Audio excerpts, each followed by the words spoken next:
नमस्कार। न्यूज 24 उत्तर प्रदेश उत्तराखंड में आपका स्वागत है। आपके साथ मैं हूं मानस श्रीवास्तव। एक बार फिर से हम बात करेंगे मायावती की। बहुजन समाज पार्टी, जिसका संगठन न केवल एक जमाने में उत्तर प्रदेश में बल्कि देश के तमाम दूसरे राज्यों में भी बेहद मजबूत माना जाता था। एक तरीके से कहा जाए कि एक दौर ऐसा भी देखा गया जब देश की सियासत में यह माना जा रहा था कि मायावती उत्तर प्रदेश की ऐसी मुख्यमंत्री हैं जिनका दिल्ली तक का सफर बेहद आसानी से और किसी भी समय पूरा हो सकता है। यानी लोग उन्हें प्रधानमंत्री पद का एक बड़ा दावेदार मानते थे।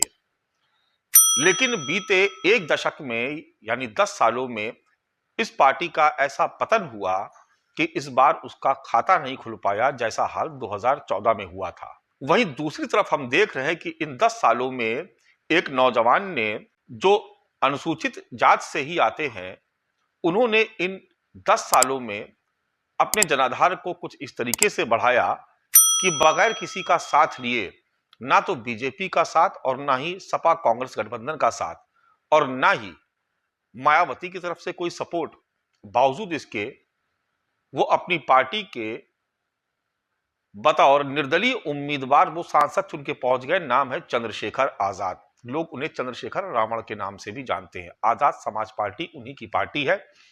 बहुत सीमित सा दायरा है। पश्चिमी उत्तर प्रदेश के कुछ जिलों में उनका संगठन है। अवध से लेकर रुहेलखंड और बाकी उत्तर प्रदेश के जो दूसरे इलाके हैं, बुंदेलखंड है, वहां पर उनका कोई जनाधार नहीं है। लेकिन फिर भी इस बार के लोकसभा चुनाव में उन्होंने बड़ा कमाल किया। वो नगीना जैसी सीट से, जहां पर कभी मायावती जिस भी उम्मीदवार को उतार दें वो लाखों मतों के अंतर से जीत जाया करता था, वहां पर उन्होंने बहुजन समाज पार्टी को महज 13,000 मतों पर समेट दिया और चंद्रशेखर खुद एक उभरते हुए दलित नेता के तौर पर सांसद चुने गए और वो आज लोकसभा में शपथ ग्रहण में भी पहुंचे थे। शपथ भी ले ली, अब वो सांसद है। जो उन्होंने बयान दिया उसमें उन्होंने कहा कि दलितों के खिलाफ अगर कुछ भी होगा तो वो उसकी आवाज सदन में यानी देश की संसद में जरूर उठाएंगे। दलितों के साथ अन्याय और अत्याचार नहीं होने देंगे। जो उनके तेवर जो बेहद आक्रामक हैं, लगभग यही तेवर किसी जमाने में मायावती के होते थे, लेकिन मायावती के तेवर बीते एक दशक में कुछ इस तरीके से ढीले पड़ गए कि जो उनके प्रशंसक हुआ करते थे वो धीरे धीरे अब उनसे अलग होने लगे। अब यहां पर समझने वाली बात यह है कि आखिर आज हम इस बात का जिक्र क्यों कर रहे हैं। तो इसके लिए आप थोड़ी देर हमारे साथ बने रहिए। आपको विस्तार से समझाएंगे कि आखिर आज हम चंद्रशेखर की बहुजन समाज पार्टी से तुलना क्यों कर रहे हैं। दरअसल बहुजन समाज पार्टी ने आकाश आनंद, जो मायावती के भतीजे हैं, बसपा सुप्रीमो के भतीजे हैं, उनको लोकसभा चुनाव से पहले अपना उत्तराधिकारी घोषित करते हुए उन्हें राष्ट्रीय संयोजक बनाया था। एक तरीके से स्पष्ट हो गया था कि मायावती के बाद अब इस कुर्सी के असली हकदार और दावेदार आकाश आनंद होंगे।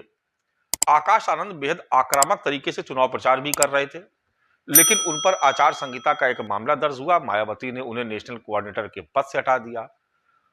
जो उत्तराधिकार उन्होंने दिया था वो उत्तराधिकार भी वापस ले लिया और पार्टी के चुनाव प्रचार से पूरी तरीके से उन्हें दूर कर दिया। जब चुनाव के नतीजे आए तो पता चला कि बहुजन समाज पार्टी फिर से शून्य पर पहुंच गई। यानी 2014 की जो स्थिति थी वो 2024 में भी साफ तौर पर नजर आई। लेकिन इस बीच एक बड़ा बदलाव यह हुआ जिसने मायावती को कुछ और भी सोचने पर विवश किया। वो ये कि इन 10 सालों में मायावती का जनाधार आधे से भी कम पे खिसक गया। यानी 2014 में भले ही मायावती की सीटें शून्य हो, लेकिन दलित समाज उनके साथ था। करीब करीब 20% का वोट बैंक उनके पास था। लेकिन 2024 में जब हम आए तो ये देखा कि जो मायावती का वोट शेयर था वो 9.5% के आसपास रह गया। यानी दलित कम्युनिटी में भी वो कम्युनिटी जिसको हम जाटो बिरादरी कहते हैं, वो भी मायावती से दूर हट गई और ये मायावती के लिए चिंता का विषय। तो एक तरफ चंद्रशेखर आजाद जैसे युवा नेता जो दलित राजनीति के उभरते हुए सितारे हैं, आने वाले वक्त में लोग उन्हें बहुजन समाज पार्टी के विकल्प के तौर पर देख रहे हैं। ऐसे में मायावती को शायद फिर से यह जरूरत महसूस हुई कि चंद्रशेखर के मुकाबले एक युवा चेहरे को लॉन्च किया जाए। तो बात घूम फिरकर फिर वहीं आ गई कि आखिर वो चेहरा कौन होगा। ऐसा चेहरा जो मायावती का भरोसेमंद हो, जो कभी भी किन्हीं भी परिस्थितियों में अपदस्थ करने की या उनको बाईपास करने की कोशिश ना करे तो घर के भतीजे से ज्यादा बेहतर और कौन हो सकता था। तो मायावती ने एक बार फिर से आकाश आनंद को कल हुई सभा में बैठक में न केवल राष्ट्रीय संयोजक बना दिया बल्कि अपना उत्तराधिकारी फिर से घोषित कर दिया। अब जब 1 महीने पहले जब मायावती ने उनको अपदस्थ किया था करीब 45 दिन पहले, तब यह कहा था कि आकाश आनंद अभी मेच्योर नहीं है, यानी पूरी तरीके से राजनीति के लिहाज से परिपक्व नहीं है। तो क्या 1 महीने में आकाश आनंद पूरी तरीके से मेच्योर हो गए, परिपक्व हो गए? ऐसा नहीं है। दरअसल यहां पर अब जो लड़ाई है वो लड़ाई आकाश आनंद और चंद्रशेखर के बीच होनी है, दलित मतों को अपने साथ बनाए रखने के लिए। अब दोनों में आप देखिए समानता क्या है। समानता दोनों में यह है कि चंद्रशेखर भी युवा नेता है और आकाश आनंद भी एक युवा नेता है। चंद्रशेखर बेहद आक्रामक लहजे से बात करते हैं, उनके तेवर हमेशा आक्रामक रहते हैं, मूछें उनकी तनी रहती है।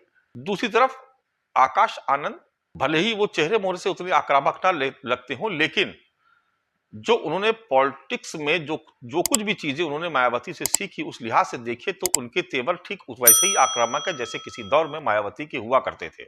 यानी दोनों ही अपने दुश्मनों पर बहुत बुरी तरीके से अटैक करते हैं, अपने सियासी दुश्मनों पर। चंद्रशेखर कहीं कोई भी घटना अगर दलित उत्पीड़न की होती है वो तत्काल वहां पर पहुंच जाते हैं क्योंकि वो युवा है।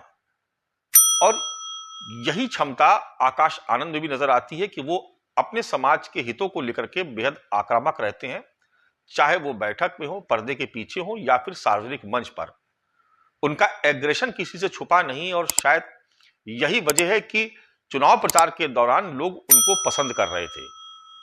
तो अब माना यह जा रहा है कि चंद्रशेखर को काउंटर करने के लिए मायावती ने एक बार फिर से अपने भतीजे आकाश आनंद को कमान सौंप दी है। दोनों में एक बुनियादी अंतर यह भी है कि चंद्रशेखर का संगठन बेहद छोटा है, जो जिसकी क्षमता कुछ जिलों तक है, और मायावती के संगठन का विस्तार पूरे उत्तर प्रदेश के साथ उत्तराखंड, राजस्थान, गुजरात, मध्य प्रदेश या देश के तमाम दूसरे दक्षिण के भी कुछ ऐसे राज्य हैं जहां पर दलित समर्थक मायावती के साथ रहते हैं। अब जरूरत इनको फिर से पार्टी से जोड़ने की है और मायावती ने चंद्रशेखर के मुकाबले आकाश आनंद पर एक बार फिर से दांव खेलकर यह स्पष्ट कर दिया है कि खुद मायावती भले ही उतनी आक्रामक ना हो, लेकिन अब उनकी जगह आकाश आनंद आपको फिर पूरे एग्रेशन के साथ मैदान में, सियासी मैदान में नजर आएंगे। नमस्कार।